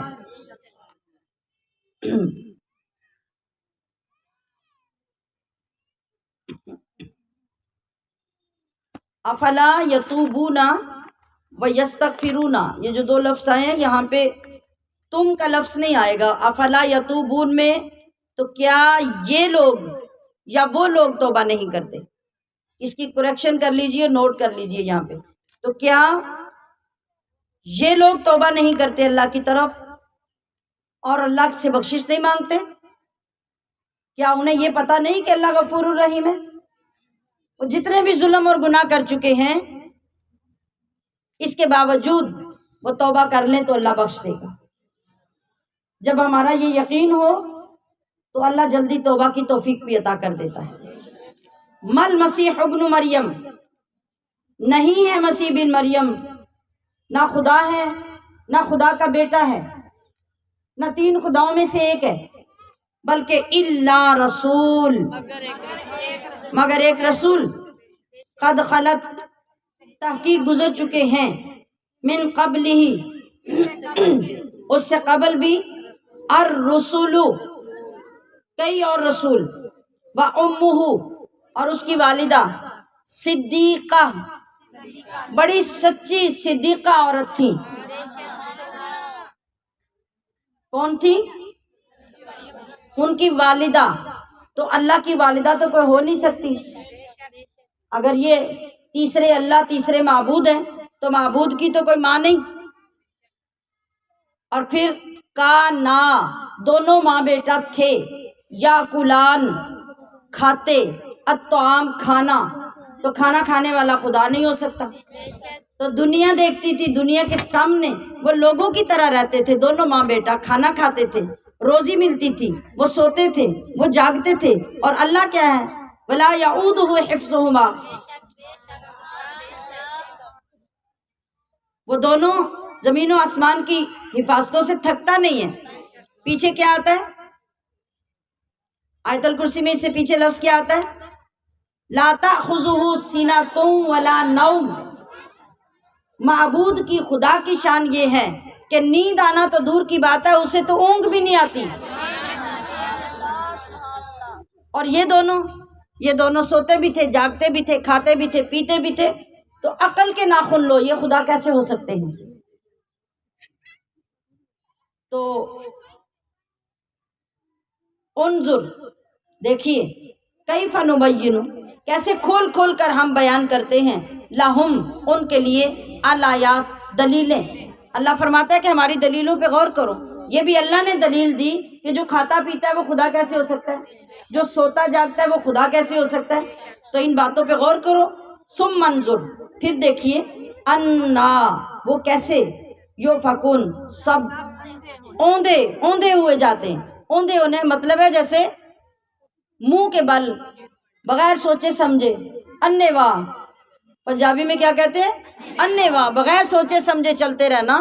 تو ان لوگوں کا یہ حال ہے، نہ عقل ہے، نہ سمجھ ہے، نہ شعور ہے، بس جو منہ میں آیا کہہ دیا۔ قل آپ فرما دیجئے، اتعبدون کیا تم عبادت کرتے ہو، من دون اللہ اللہ کے سوا، ما لا یملک اس کی جو نہیں مالک، لکم تمہارے، ضرن نقصان کا، ولا نفع اور نہ نفع کا۔ یہ کون تھے؟ یا ان کے بنائے ہوئے بت جن کی وہ پوجا کرتے تھے، تو اللہ فرما رہا ہے کہ نہ تو وہ بت تمہیں کوئی فائدہ دے سکتے ہیں، نہ تمہارا کوئی نقصان کر سکتے ہیں۔ تو واللہ هو السمیع العلیم، اور اللہ ہی خوب سنتا جانتا ہے۔ قل یا اہل الکتاب، اے حبیب آپ فرما دیجئے اے کتاب والو، لا تغلو، حد سے مت بڑھو، حد سے بول کے بتائیے ذرا، جو سونے کی کوشش کر رہے ہیں منہ ان کے قریب کر کے بولیں،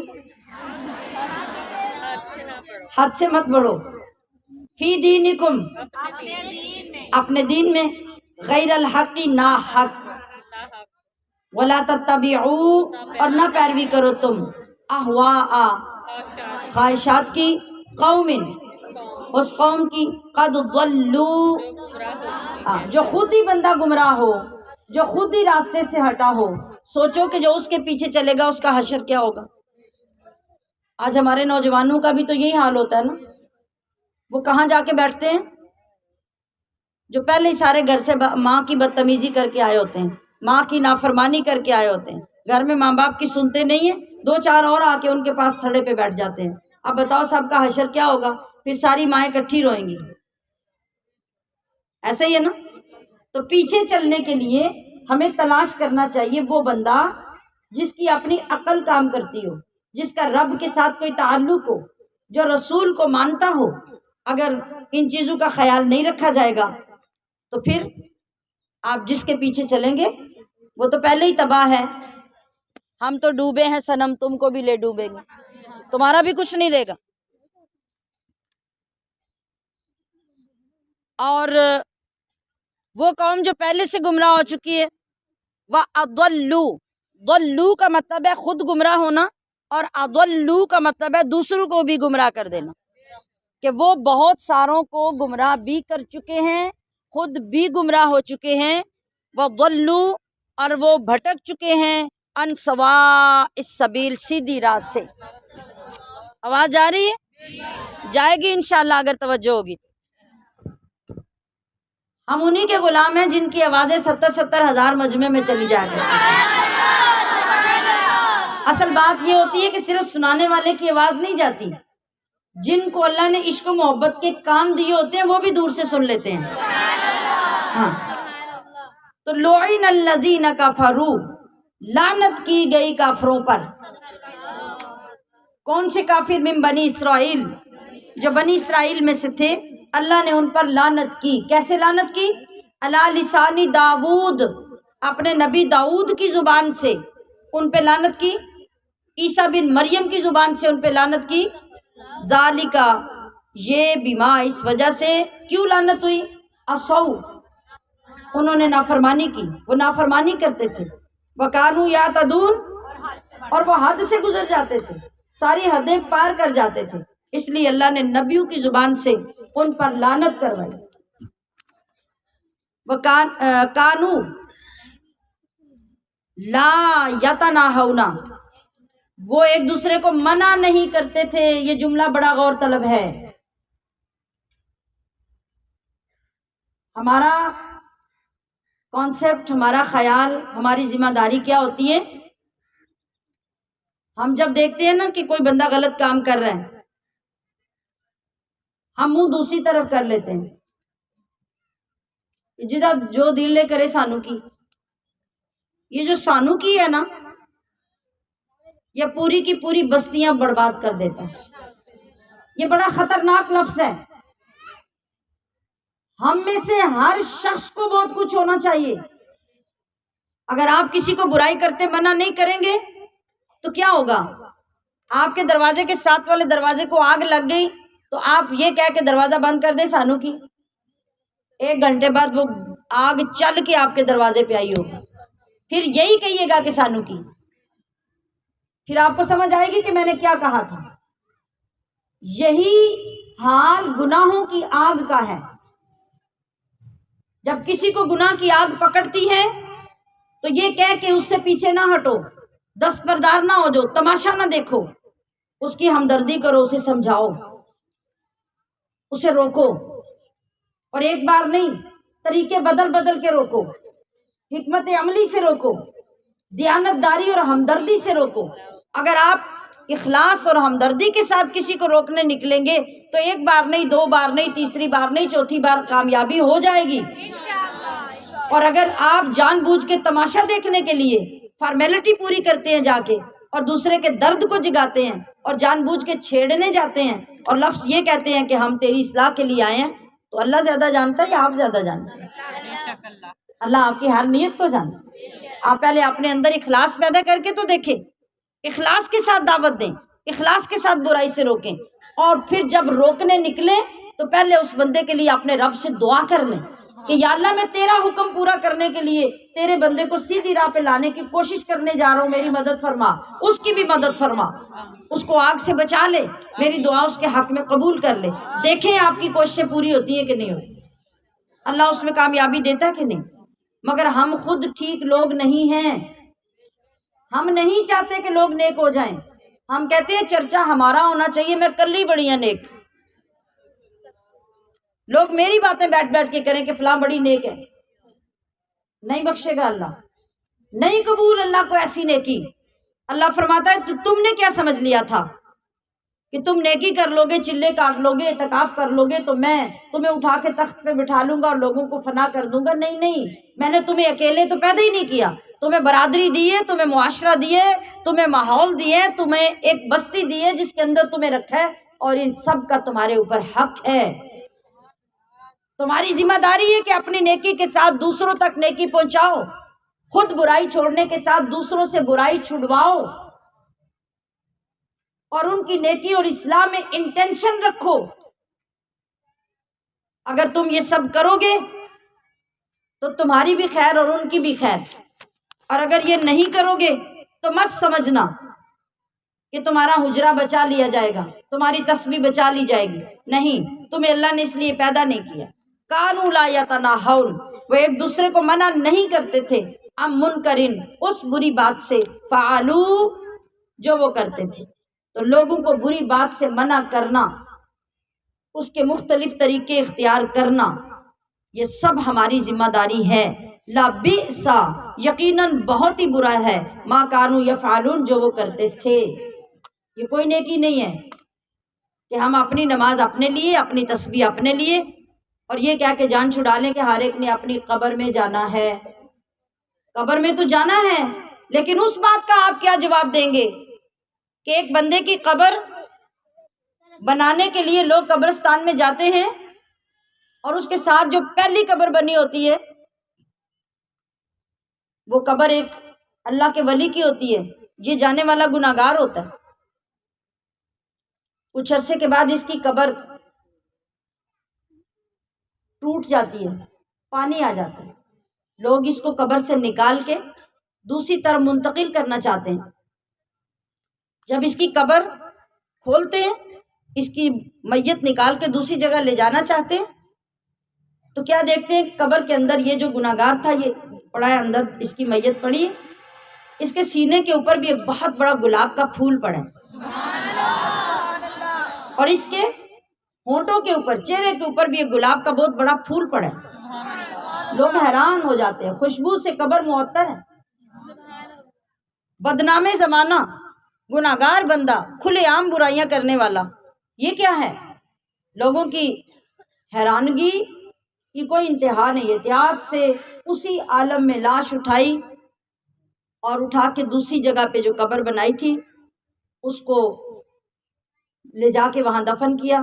جب قبر کے اندر رکھا، اوپر سلیبز رکھنی شروع کی، اس کو بند کرنا شروع کیا، تو کسی کی نظر پڑی تو دیکھا کہ وہ جو بڑے بڑے گلاب کے شاندار خوشبودار پھول تھے اس کے سینے کے اوپر، وہ دونوں سانپ بن گئے، وہ دونوں سانپ بن گئے۔ لوگوں کے خوف اور انتہا کی حیرت نہیں رہی، بھاگے کسی عالم دین کے پاس کہ پوچھے کہ یہ کیا ماجرا ہے۔ جا کے بیان کیا تو عالم دین نے تحقیق کی کہ جہاں یہ پہلے دفن تھا اس کے ساتھ قبر کس کی تھی، اب یہاں جو آیا تو یہاں قبر کس کی ہے۔ پتہ چلا کہ جو پہلے اس کا پڑوسی قبر والا تھا وہ اللہ کا ولی تھا، اور اس اللہ کے ولی کی صحبت کی وجہ سے اس کی قبر کی برکت کی وجہ سے اصل میں جو اس کو سانپ چمٹے تھے وہ جنت کے گلاب کے پھول بن گئے.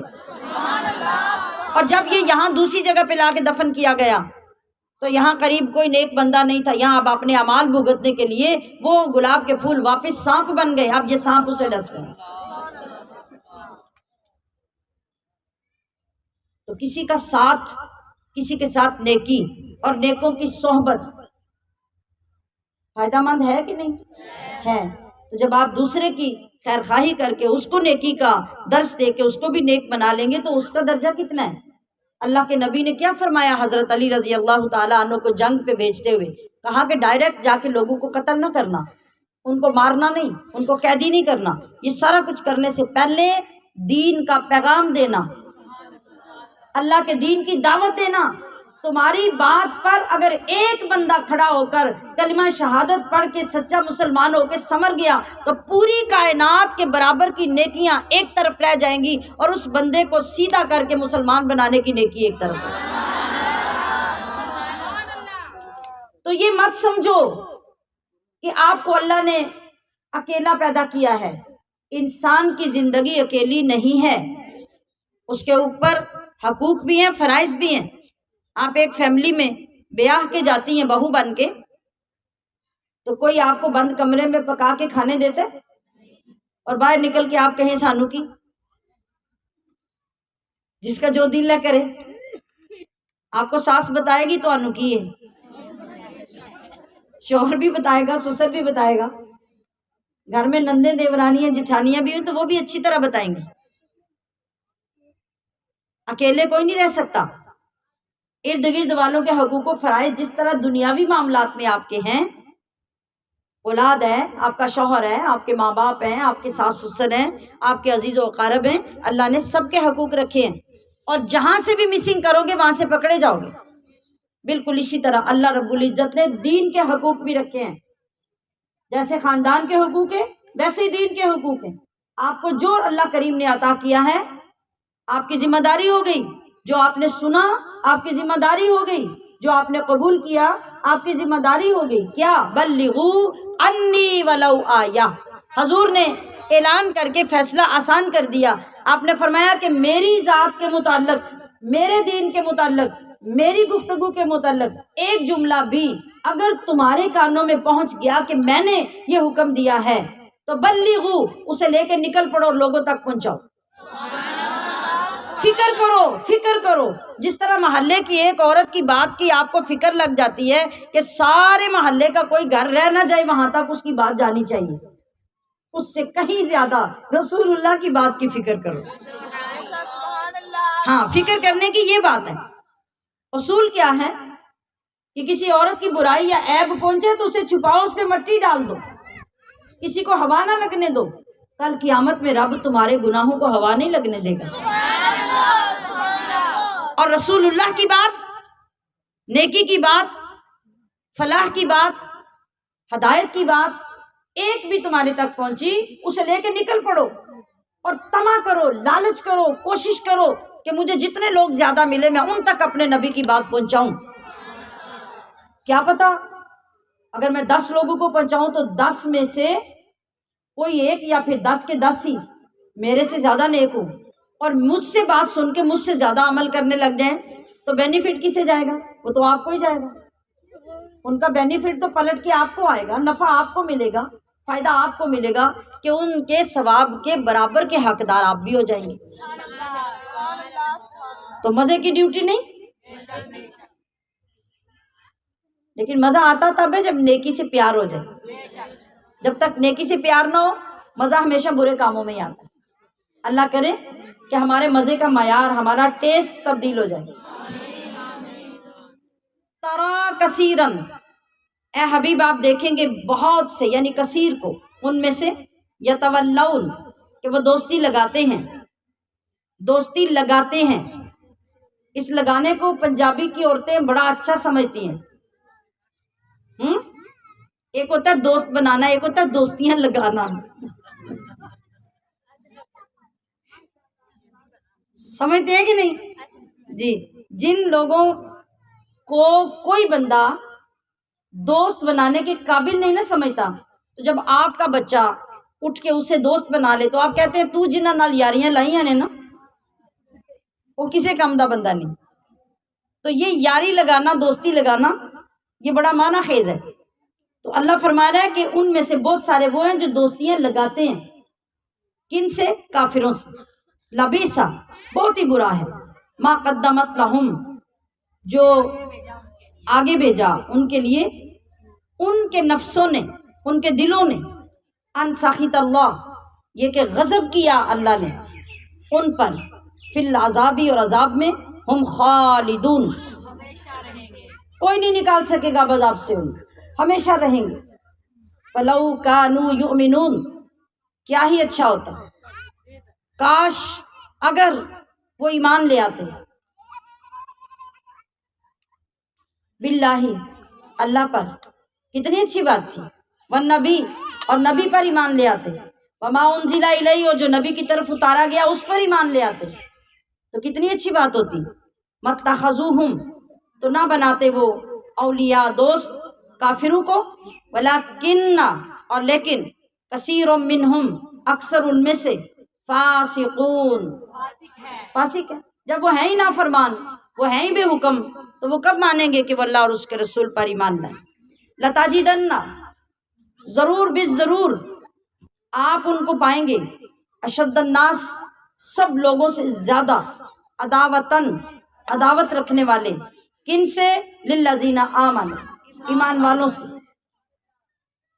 الیہودا، یہودیوں کو، والذین اشرکوا، اور مشرکین کو، کہ یہ مشرک اور یہودی لوگ جو ہیں وہ باقی ساری قوموں سے زیادہ ایمان والوں کے ساتھ دشمنی کرتے ہیں۔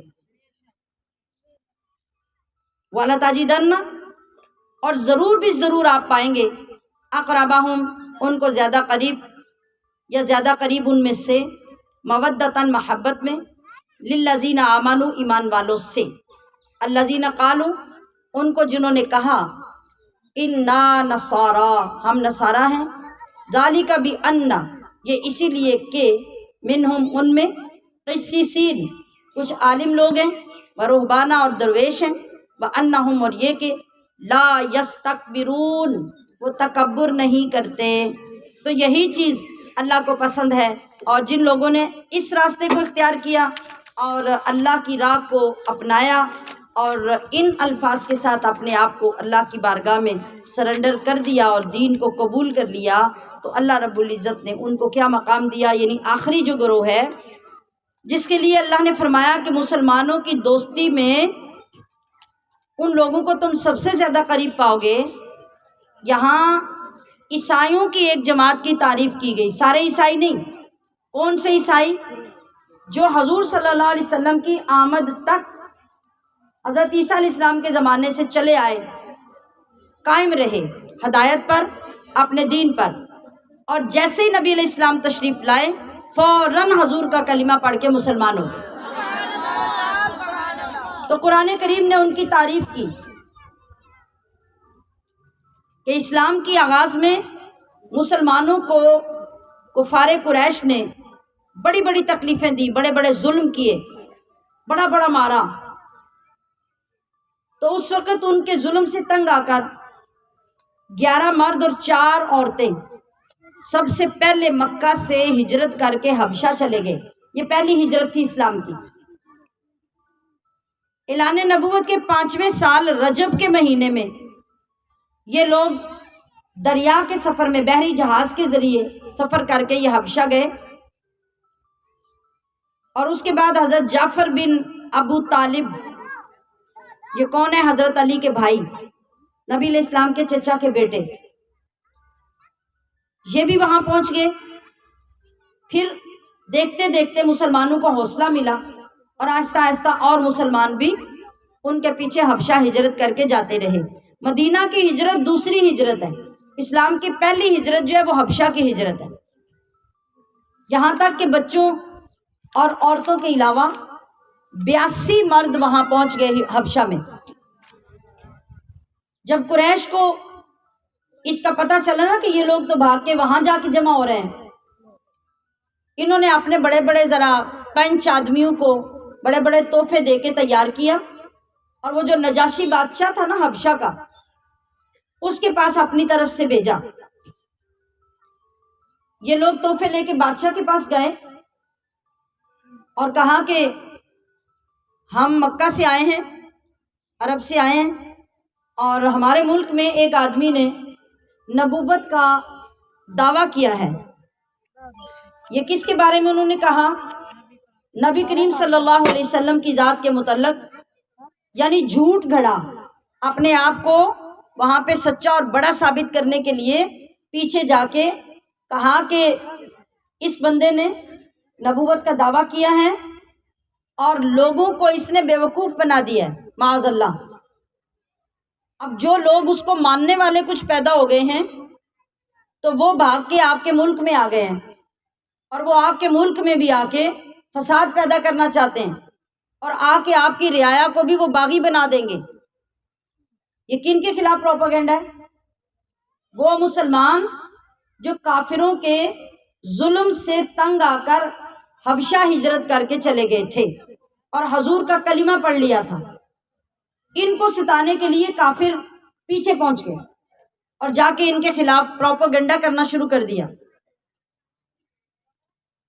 اور بادشاہ کے ساتھ ہمدردی کی، کہا کہ ہم تو آپ کی عوام کو بچانے آئے ہیں اور آپ کو خبر دینے آئے ہیں کہ ایسے باغی لوگوں کو پناہ مت دیں، ان کو نکال دیں یہاں سے۔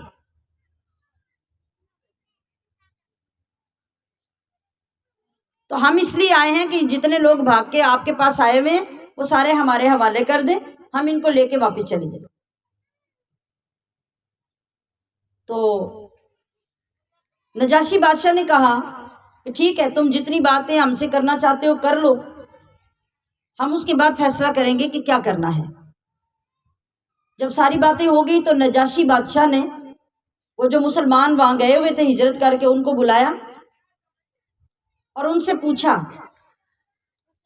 کہ تم جو سارے آخری نبی کا کلمہ پڑھ کے آئے ہو، تم عیسیٰ علیہ السلام اور ان کی ماں یعنی والدہ کے بارے میں کیا عقیدہ رکھتے ہو؟ حضرت جعفر بن ابی طالب جو حضرت علی کے بھائی تھے وہ کھڑے ہوئے اور انہوں نے کہا کہ حضرت عیسیٰ اللہ کے بندے اور اس کے رسول ہیں، وہ کلمۃ اللہ ہیں، وہ روح اللہ ہیں، اور حضرت مریم کنواری پاک صدیقہ خاتون ہیں۔ یہ سنا تو نجاشی بادشاہ نے زمین سے لکڑی کا ایک ٹکڑا اٹھایا اور اٹھا کے اسے بلند کیا اور کہا کہ اللہ کی قسم، سنیے سنیے، جن کو یہ دشمنیاں سکھانے گئے تھے وہاں اللہ نے اسلام کا بول بالا کیسے کیا۔ نجاشی بادشاہ نے زمین سے لکڑی کا ٹکڑا اٹھایا اور یوں کیا، کہا اللہ کی قسم، تمہارے آقا محمد الرسول اللہ نے حضرت عیسیٰ کے کلام میں اتنی اس لکڑی کے ٹکڑے جتنی بھی نہ بات بڑھائی ہے نہ اس سے کم کی ہے۔ جو سچا دین تھا وہ تمہارے نبی لے کے آئے ہیں، جو سچی بات تھی وہ تمہارے نبی سکھانے کے لیے آئے ہیں۔ اب یہ مشرکین جو اتنا پروپیگنڈا اور قیمتی قیمتی تحفے لے کے گئے تھے، ان کے تو منہ زرد ہو گئے، بلکہ یوں کہہ لیں کہ الٹی طرف لگ گئے۔ تو پھر نجاشی نے بادشاہ نے کہا کہ میں سننا چاہتا ہوں، ذرا غور سے بڑے عشق سے بات سنیے گا، میں بات ختم کر دیتی لیکن یہ بڑی محبت کی بات ہے، میں نے اس کو ضروری سمجھا آپ تک پہنچانا۔ نجاشی بادشاہ نے کہا کہ اچھا، جو کلام تمہارے نبی پہ نازل ہوا ہے نا، میں چاہوں گا کہ مجھے تھوڑا سا وہ کلام سناؤ۔ واہ سبحان اللہ! تو پھر کون اٹھا؟ وہ اٹھا جن کے خاندان میں قرآن جبریل لے کے آ رہے تھے۔ پھر وہی حضرت جعفر بن ابو طالب اٹھے اور انہوں نے اٹھ کر سورہ مریم کی تلاوت شروع کر دی۔ کیا نبض پہ ہاتھ رکھا۔ نجاشی بادشاہ عیسائی تھا نا بھائی، تو عیسائی تو عیسیٰ علیہ السلام کو ماننے والے تھے، اور ان کے ہاں حضرت مریم جو ان کی والدہ تھی کیا مقام تھا۔ تو حضرت جعفر نے سورت مریم کی ہی آیتیں نجاشی بادشاہ کے سامنے جب تلاوت کی، اللہ اکبر، تو کیا منظر تھا اس دربار میں، کیا عالم تھا اس دربار میں کہ دربار میں جتنے عیسائی درویش اور جتنے عیسائی عالم تھے وہ سب قرآن سن کے بے اختیار رونے لگ گئے۔ نجاشی نے یہ کلام جب سنا بادشاہ نے، اس نے مسلمانوں سے کہا جو سارے ہجرت کر کے گئے ہوئے تھے وہاں، اس نے کہا کہ میری بادشاہت میں تمہارے لیے کوئی خطرہ نہیں، میری بادشاہت میں تمہارے لیے کوئی خطرہ نہیں۔ جب یہ اعلان کر دیا تو وہ جو مشرک بڑے بڑے پروپوگنڈے کر کے گئے تھے وہ سارے ناکام ہو کر اپنی منہ کی کھا کے واپس لوٹے، اور مسلمان شاہی پروٹوکول میں نجاشی بادشاہ کے پاس حبشہ میں جتنا عرصہ رہنا چاہا رہا، اور آخر کار اللہ نے اس نیکی کی وجہ سے نجاشی بادشاہ کو بھی دولت ایمان عطا فرمایا۔